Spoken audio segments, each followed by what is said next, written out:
Good morning, cheers, my AKAPADers. Today, look, on Saturdays, and welcome back to the channel. Get yourself some of that sweet coffee. So, on Saturdays, we do kind of what I'm thinking about, what's on the tip of my brain, as a psychiatrist likes to say, what I'm hyper-focused on for the week. And this week, we have Comics Code here, guys. Come on, Comics Code, not evil. Comics Code did a lot of good things. I hate the bad narrative around the Comics Code. Superman Man of Steel. Number 1, July 1991. Now, I know July just ended. Be on the lookout for a update video because we're going to continue Superman Fantastic Four month for a couple different reasons. July was just hell for me. 91, 48 pages with a exclamation point here. You got to do that. You got a bunch of names. It all starts here, a new Superman book. On sale every week, another exclamation point. They're like yelling this at you. What's this though? This is the Triangle Era. 19. Let's sum up the Triangle Era real quick. Because this is almost like, there's a lot of info on this cover. And we're not even talking about the Twin Towers here, or somewhat the butchered painting, because the black and white artwork for this, and this is John Bogdanove, who later would draw Steel, the Shaq movie, but Steel, and he would later do stellar work, I think. I mean, his Death of Superman arc is fantastic. So, real quick though, what's the Triangle Era? Next week, like we can kind of like try and sum it up here real quick. Let me see if I can get a piece of paper, because we never have loose paper here anymore. We really don't. All right, I can't find any loose pieces of paper, but next week you would get the same triangle on next week's book, and that would be 20, and the week after that 21. Excuse me, so on and so forth. So this was, you would get 4 to 5 Superman titles. You would get one different book a week. And they were all in continuity. They were all connected. And they all picked up where the last one left off. This, in my view, this production method pioneered later, what Marvel tried to emulate when they would do their symposiums and they would try and dictate their crossovers. And that broke Marvel Comics. But at this time, they would do this. DC would get together and all these people, Jerry Ordway, Louise Simonson, Tom Grummett, Dan Jurgens, Brett Breeding, they would all get to Bob McLeod. I'm sorry, I always call him McLeod, but it's McLeod. They would get together, and every single year they would come up with ideas. So one of those ideas someone threw out. We can kill Superman. So they do it. They kill him. They create Doomsday and all this stuff. Let me make this point, because we can get into the Reign of the Superman. I feel like Reign of the Superman is a format change. Okay, it's a aesthetic change. It's a continuity change. It's good stuff, though. Don't get me wrong. But in my view, we can kind of go to this era, 1991, and we can bring it all the way to this. This is his return. This is where, and we talk about this issue, this is where Pa Kent fights the forces of hell to get the soul of Clark Kent, not Superman, Clark Kent, back from the netherworld. And at that point, Superman is reborn. And to further that, we can kind of stretch it to this. So we got 2 Man of Steels. Man of Steel. This is a John Byrne miniseries. And this is like the continuity here. We build into, we would build into a weekly structure. So it took some years, right? This is 1986. This is 1991. It took like 10 years to build into the weekly structure. And then the weekly structure evaporates with this. Because at this point, Superman got into an event problem. But we have a number one here. And growing up, this was my number one. This was a big deal. The other book that we can kind of compare this to, that was a really big deal, was Shadow of the Bat.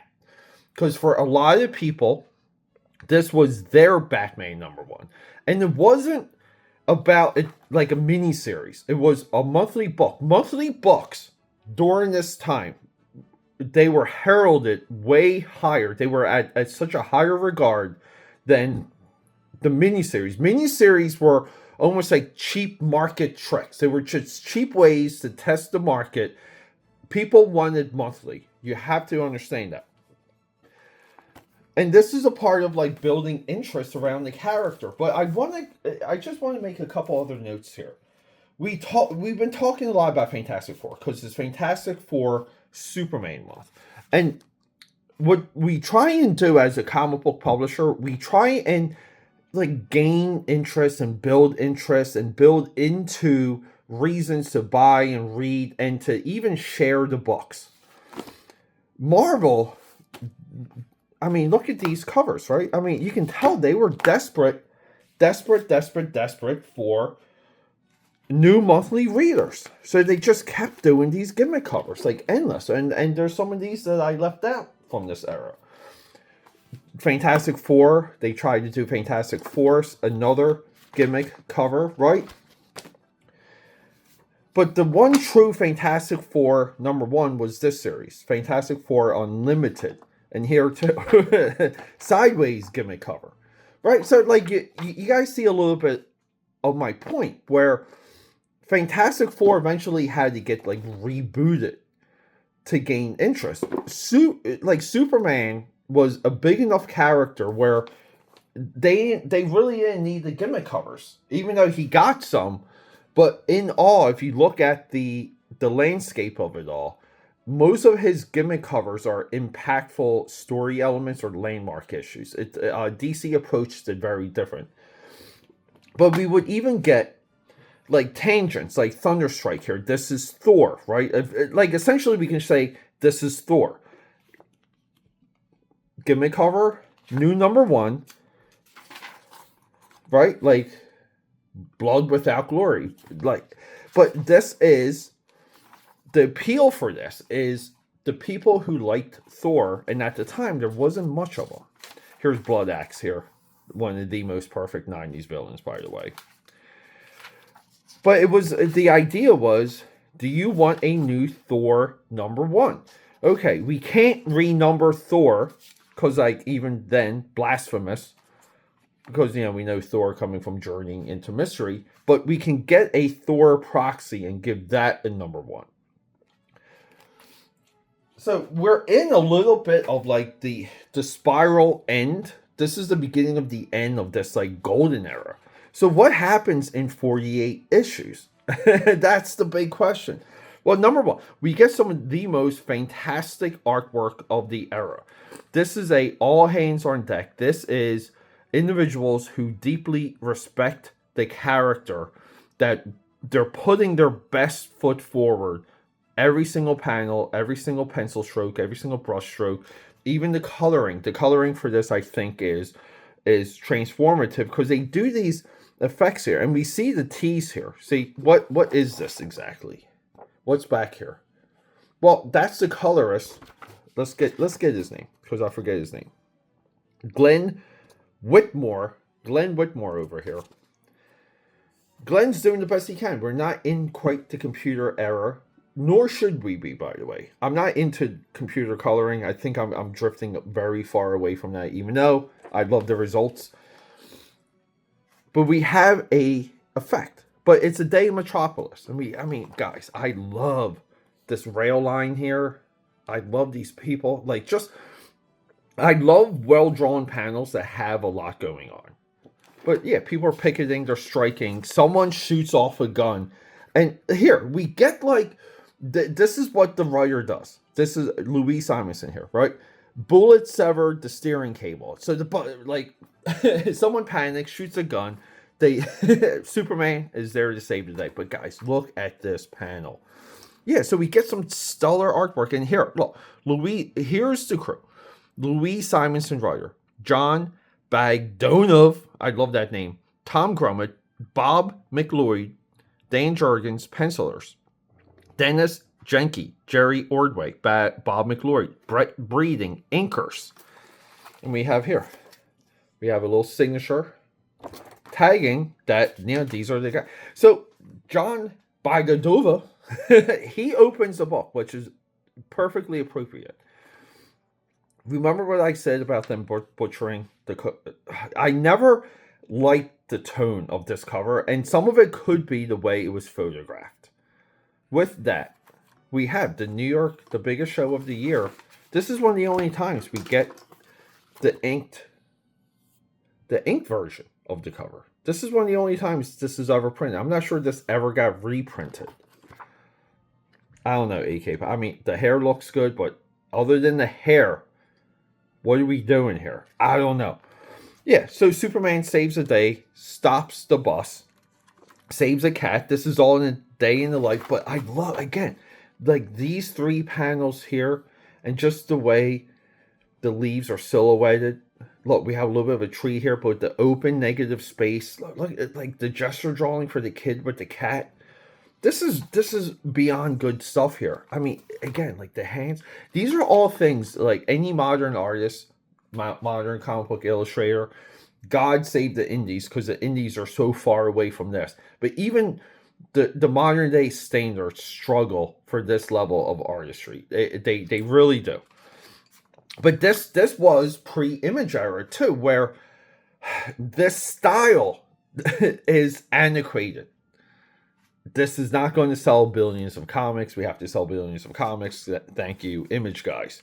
Yeah, but Superman, yeah, like he's doing the rounds, but he's noticing something different with the sun. See, like the sun shifts, and he's like, right, and he's like, what the heck? He even says it here. Look, Superman cursing like a sailor. What the heck? And then boom, we're into, and this is really what I miss about the 90s. 90s Superman had the best supporting cast in Heroes and Alter Ego. The Clark Kent supporting cast. We have Jimmy Olsen here. And his mom is kind of like, right? Like, is the mom a hottie? The mom looks like a hottie. But Jimmy Olsen's moving out. And he doesn't want to move too far away from mom. And he just wants to make sure she's okay and he's moving on in life. Turn the page. Superman, again. I mean, guys, so the coloring here. Something is up with the sun. But inside the sun, we have a creature being formed. We have an entity inside the sun that's making it flicker. It's messing with them. Like, really cool stuff. And then we get into, and all the time, guys, if it's a Superman, if it's anything Superman #1, like first episode, first movie, first anything, and I guess like maybe James Gunn dropped the gun, we have to have the Man of Steel somehow capture something in flight. He needs to save the day by saving something from falling. Something huge, something like an airliner. So this old couple, they're like, oh my God, there's like a flicker, they're kind of happy because I guess the sun was beaming inside the window, but something is awry. And you see even the pilots are like, these guys are stressed. This whole page here reminded me very much like the Flash Gordon movie. But yeah, Superman saves the day. And then this is where it really kicks in. Because we never associate Superman with like the breaking of an environment. And guys, look at this action shot here. Great pose. I love these proportions. Head's a little bit small, but who cares? Old couple are happy. What sound? Now what? So the sun's flickering. But there's almost like a B plot happening here. The world's breaking down. I looked at this issue too a lot like that third Matrix movie where everything's raining and it kind of symbolizes like the breaking of the Matrix, like the Matrix itself is breaking down. So we have Metropolis. It's a day in hell. Superman discovers a bomb. The bomb burns into a warning. Cerebus, and Superman's like, all right, like Cerebus is the guy behind all of this, like the sun, all this weird stuff. But hey, who is Cerebus? But guess what? Another distraction. He's got to meet his parents at the airport, and his Ma Kent bakes him a pie, and he's like, oh my god. He's like, guys, I got this other issue to deal with. Superman is being hard, but yeah, he's got to bring him home. He's got to deal with him. And then we cut into this flashback of, we have this caption, this narration of this entity that is from Krypton, that is of a satellite moon of Krypton, or like it's a moon associated with Krypton, but they developed this technology, and the technology kind of becomes self-aware, and it escapes because they try and shoot it into the sun. And when they shoot this into the sun, it transforms. So the sun itself is a part, like, again, like very similar to Superman, right? We're talking dynamic opposites here. All systems are go. And guys, you know me, I love my nice moon craters. This is one of my favorite things to see how people interpret. The way you draw the crater determines how well of an artist you are. We have a perfect sun rising silhouette here, right? Like, we know it's morning. Isn't that crazy? The silhouette, limited coloring, everything. Get a little bit of Lois, a little bit of Clark, a little bit of how the Daily Planet works. That's a little bit of like the tag also, where whenever we're reintroducing to Superman, we have to see how the Daily Planet works. This is like on cue though. Nothing weird of the era. But Superman, like, gets summoned again, and he's flying, and he gets these, like, flashbacks. Look, he's flying on Krypton. He sees Krypton. He sees these kids. He is bugging out. Something is, like, in his head. He's thinking it's, like, a psychic attack from Brainiac. He thinks it's... And during all of this, right, Lex Luthor's dead, by the way. There's no Lex Luthor. But he's thinking, could this be Lex? So we get some inklings that there's something bigger happening in this scene here. But we're done, right? Got to close out the page. And then we're back. We're back with Perry. Perry knows something's up. Lois knows something's up. She tries to console Clark. She tries to calm him down. And essentially, it starts raining again. Everything starts breaking. But guys, we get some of these fantastic Clark Kent panels here. I mean, just the action, just the motion here. Like, what are we doing here? Like, you're telling me that the Image guys were the better artist guys? There's no way.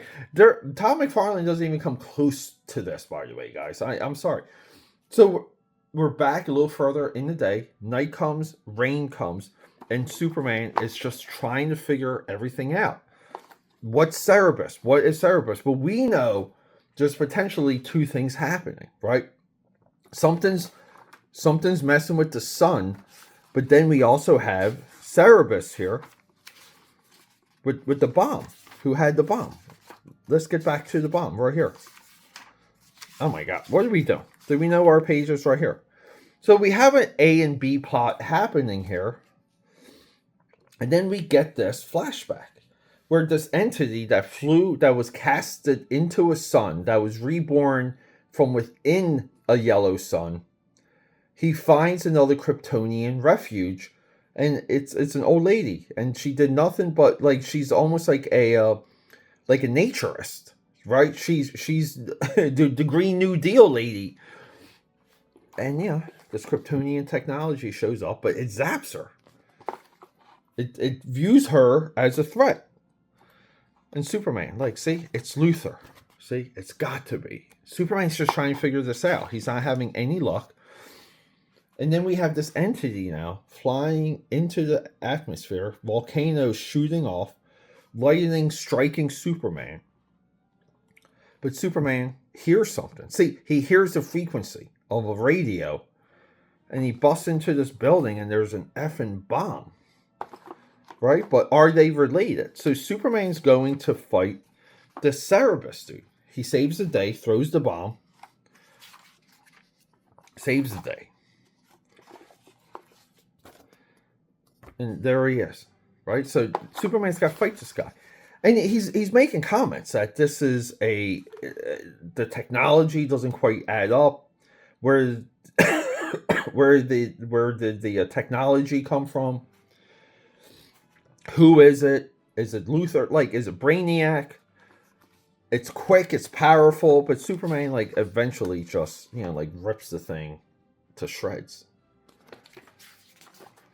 See, it just rips off the mask, the helmet, holds him up, super like posterized.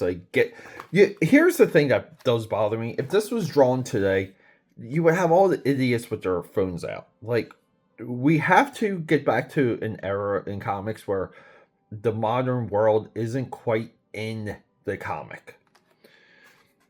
But we need little shades of it. Yeah, and then these people are kind of for Superman, they're kind of against.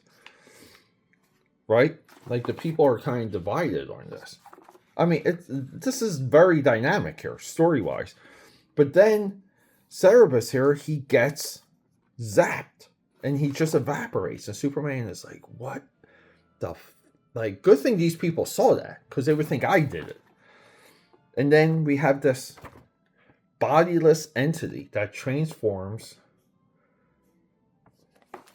He goes, look, to your noble heritage. And it's the Eradicator.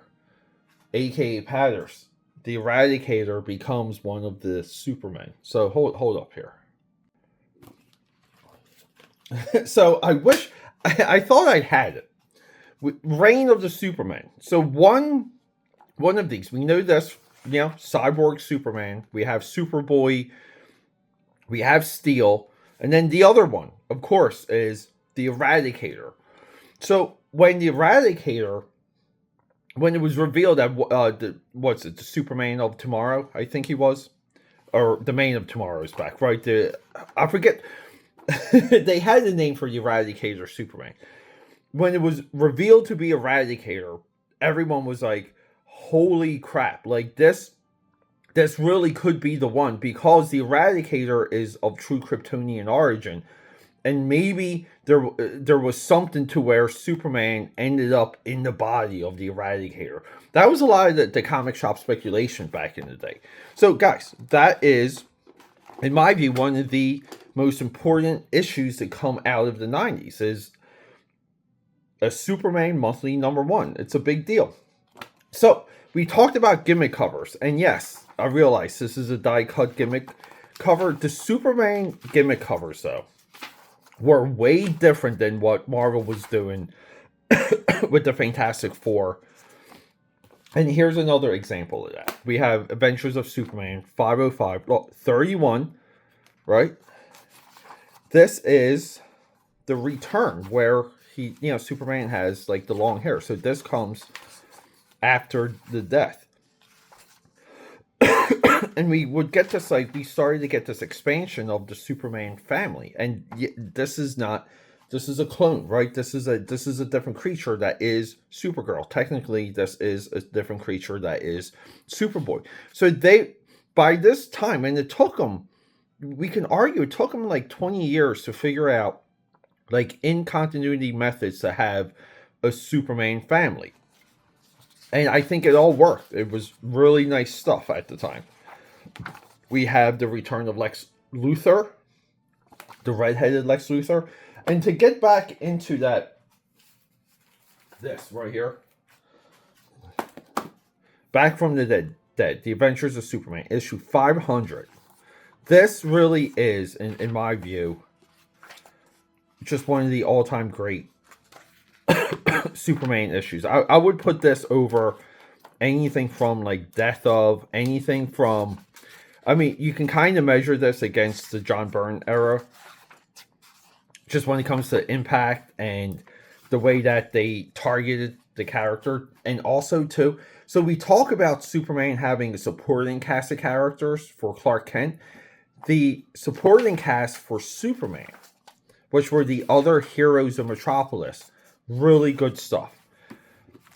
So guys, happy Saturday.